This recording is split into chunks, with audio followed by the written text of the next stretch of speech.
Hey everyone, Retire on Dividends here, back to make another fun video. So this time we're going to talk about when should you buy the Defiance funds. In particular, we'll talk about QQQY. Because, normally I would say you buy on down days, but when looking at these funds and how they work, I'm starting to think that ex-dividend date is really the best day to buy. And then I decided to look, let me just pull all of the historical data and the price change day to day since inception. And my thinking is still the same, but I was a little shocked to see, the numbers that I saw.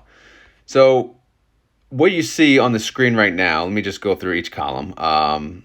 This says expiration date, but this is actually just date. Let me fix that.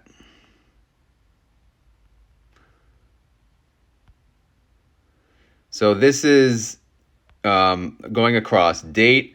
Then we have ETF price, which in this case represents the QQQY price.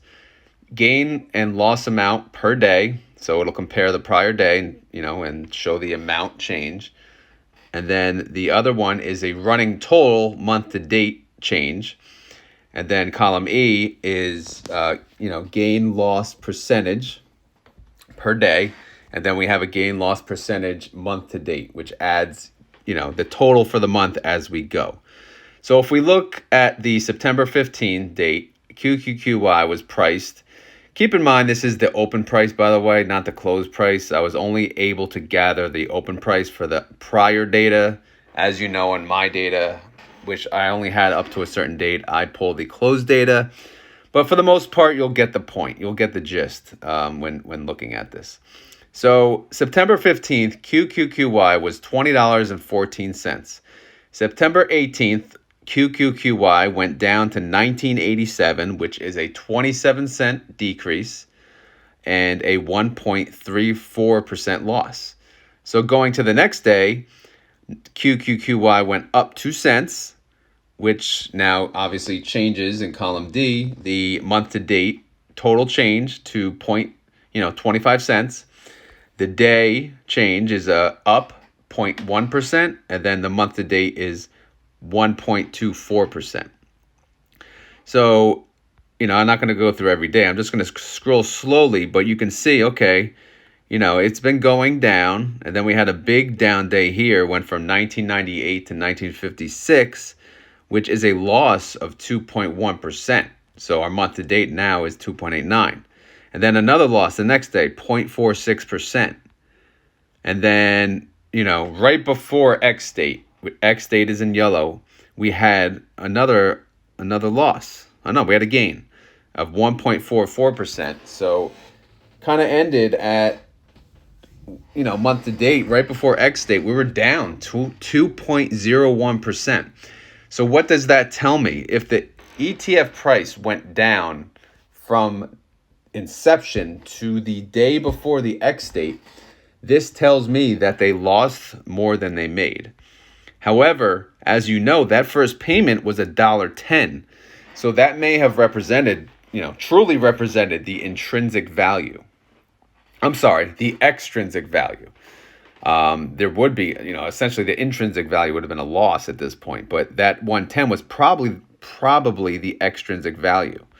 So if you look, that dividend distribution was about 5.58% of, the value of the ETF.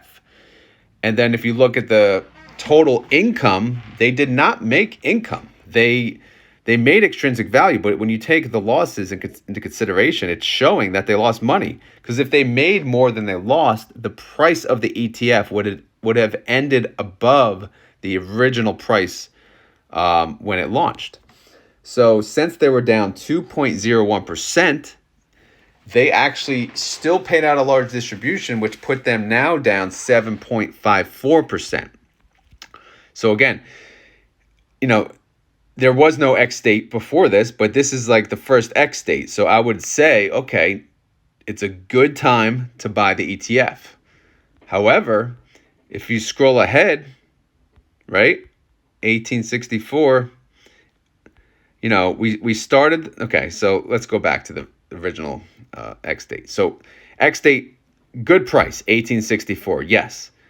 But then this is thinking the overall month will generate income, which would overall increase the price of the ETF. Because as this ETF makes premium, that gets added to the cash, which adds to the NAV, which increases the value of the ETF. So let's look at this month. So October 4th, they lost 27 cents in value, 1.45% down already. I didn't update the gain. This should be 0. Why did I start 0 here? Sorry, guys. This should have been the fresh 0.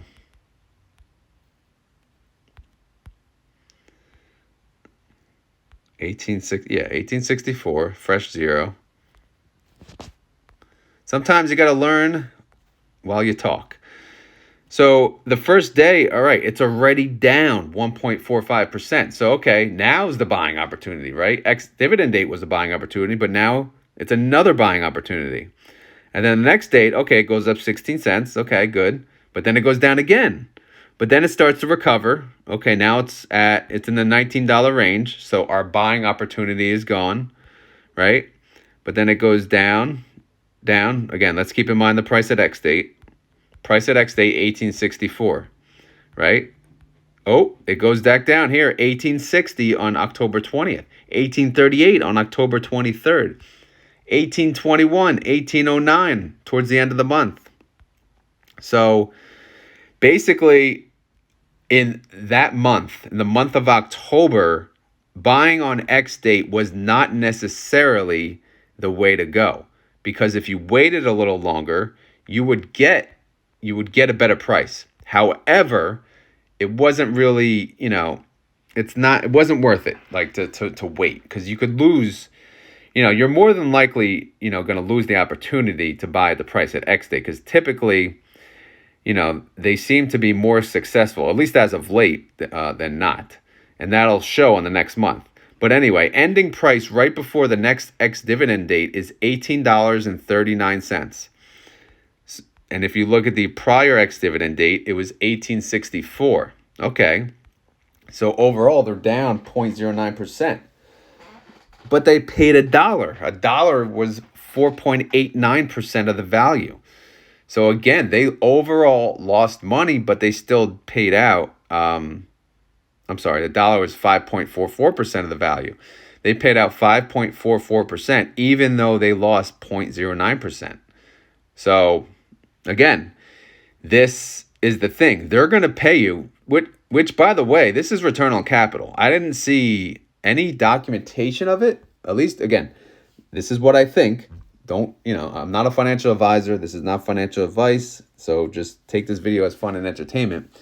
But if they did not make enough income to support the distribution on the first 2 months, which they did not, from what I show, then this is a return on capital.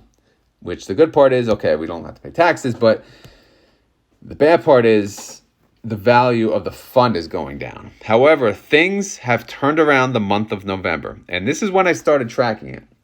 So let's look. The price at ex-dividend date was $17.49, right?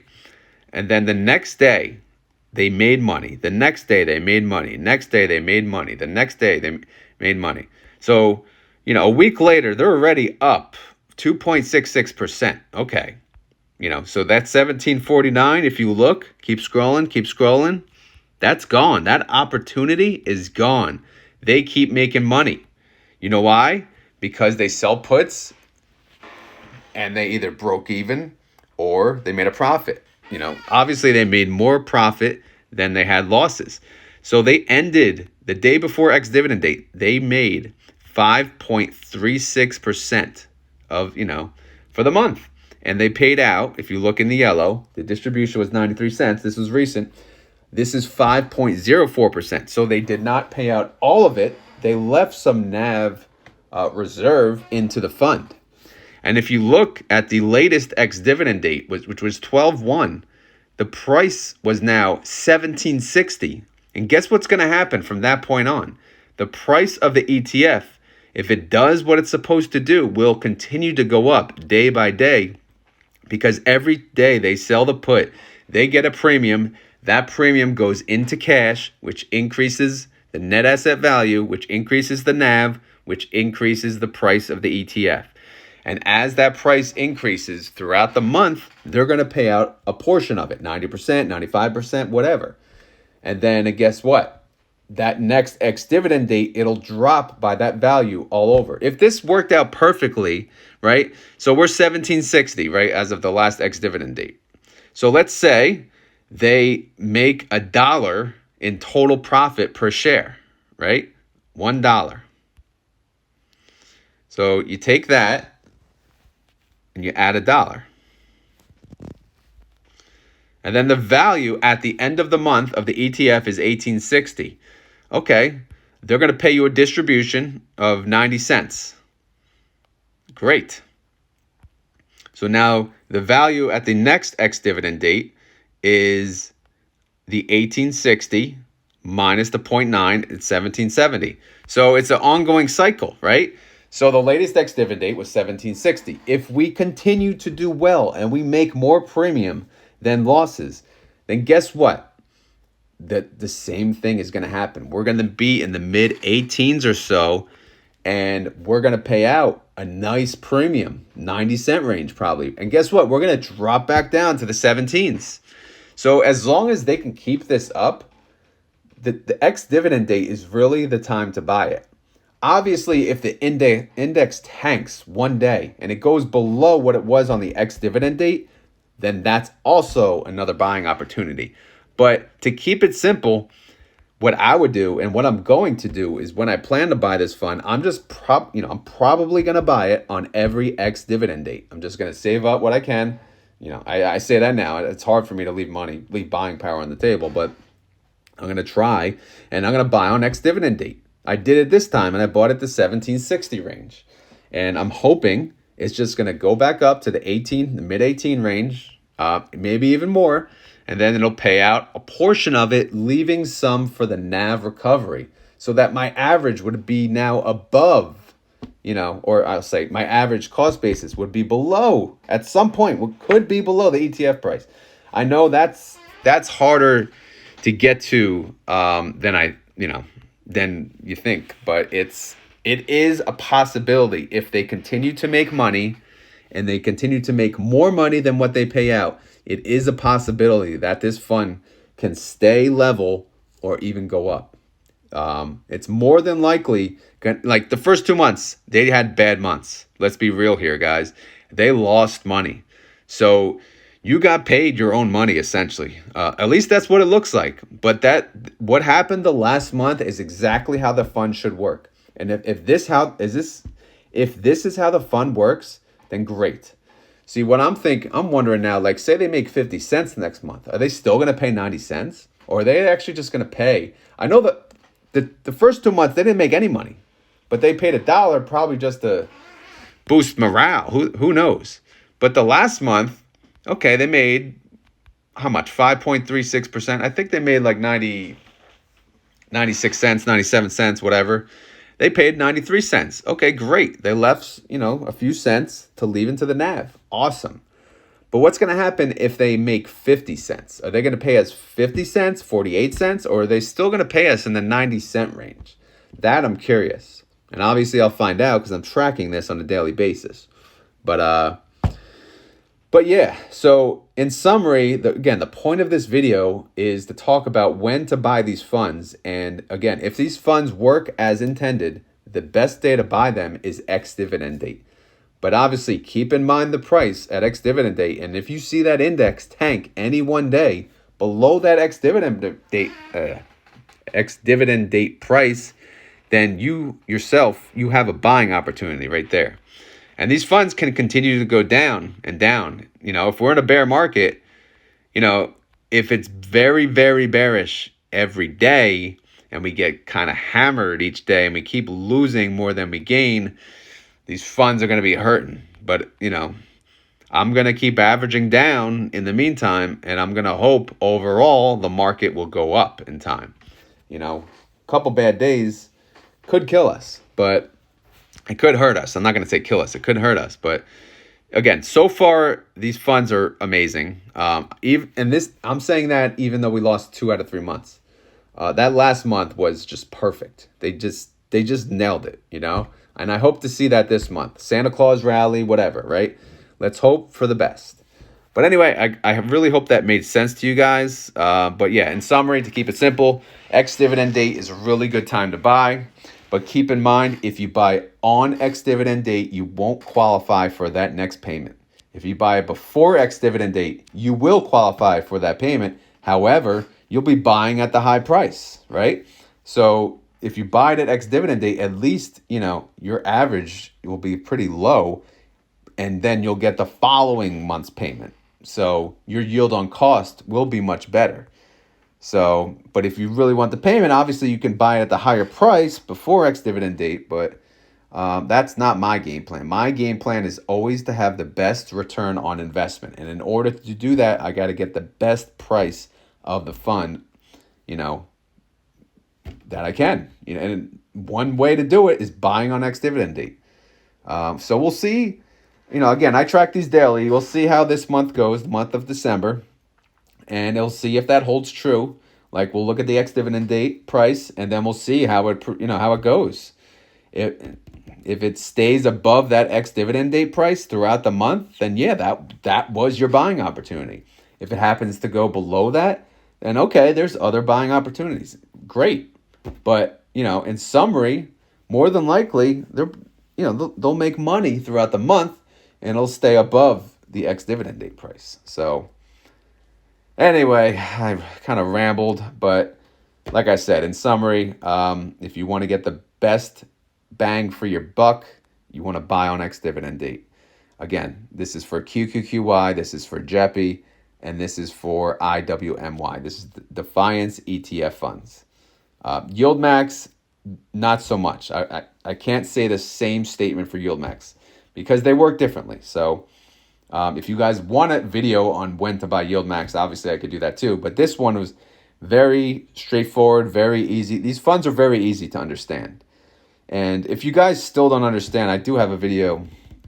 Well, by the time I post this video, it'll be out. I go through the whiteboard and I explain it. But anyway, that's it. Hope you guys enjoyed this video. Hope it made sense. Please let me know if it made sense or if it didn't. Maybe I could try again. But if you did enjoy this content, please click like. And that is all for today. Have a great rest of your day, everyone. Later.